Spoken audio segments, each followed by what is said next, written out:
నమస్కారం. ఈరోజు మన తిరుమల యాత్రలో ఒక చాలా విశేషమైన దివ్య రహస్యం గురించి తెలుసుకుందాం. అదే నీలాద్రి. నీలాదేవికి సమర్పించిన ఒక పర్వతగిరి. తిరుమలలో ఉన్న సప్తగిరుల్లో నీలాద్రి అనే పర్వతానికి ఒక విశిష్ట చరిత్ర ఉంది. ఈ పర్వతాన్ని నీలాదేవి పేరు మీద పెట్టారు. వైష్ణవ సాంప్రదాయం ప్రకారం విష్ణు భగవానుడికి ముగ్గురు భార్యలు, లక్ష్మీదేవి, భూదేవి మరియు నీలాదేవి. చరిత్ర ప్రకారం నీలాదేవి మహావిష్ణువుకి ఒక భక్తురాలు. ఆమె ఒక గాంధర్వ కుమారి. అతి సుందరమైన రూపం కలిగిన, మనసులో నిత్యం భక్తితో నిండి ఉన్న వనిత. ఈ ఘటన ఎలా జరిగిందో చూద్దాం.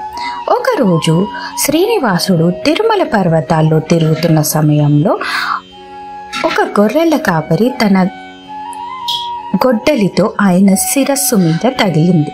దానివల్ల ఆయన శిరస్సు మీద ఒక చిన్న భాగంలో జుట్టు పోయింది. అక్కడ మళ్ళీ జుట్టు రాలేదు.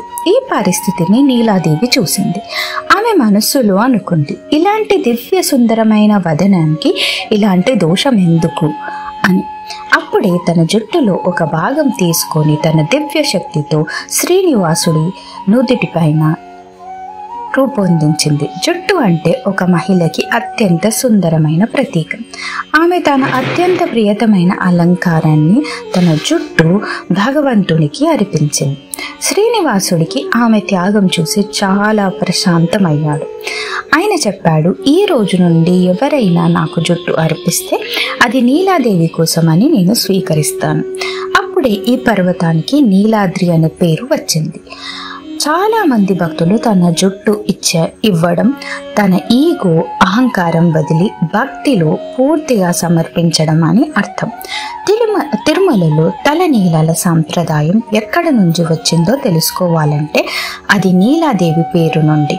తల అంటే తలపు, నీలాలు అంటే నీలాదేవి నుండి వచ్చిన పాదరూపం అని.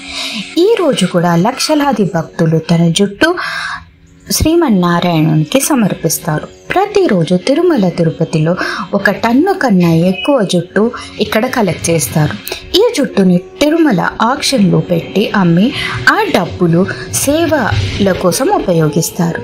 నీలాద్రికి సంబంధించిన సందేశం: మనం జుట్టు ఇవ్వడం అంటే మన అందంలో ఉన్న గర్వం వదిలి మనసులో భక్తి మరియు సమర్పణ పెంచుకోవడం. ఈ సంప్రదాయంలో నీలాదేవి త్యాగం ఒక దివ్య ప్రేరణ. ఈ విధంగా నీలాద్రిగిరి కేవలం ఒక పర్వతమే కాదు, అది భక్తి, సమర్పణ మరియు త్యాగం యొక్క ప్రతీకం.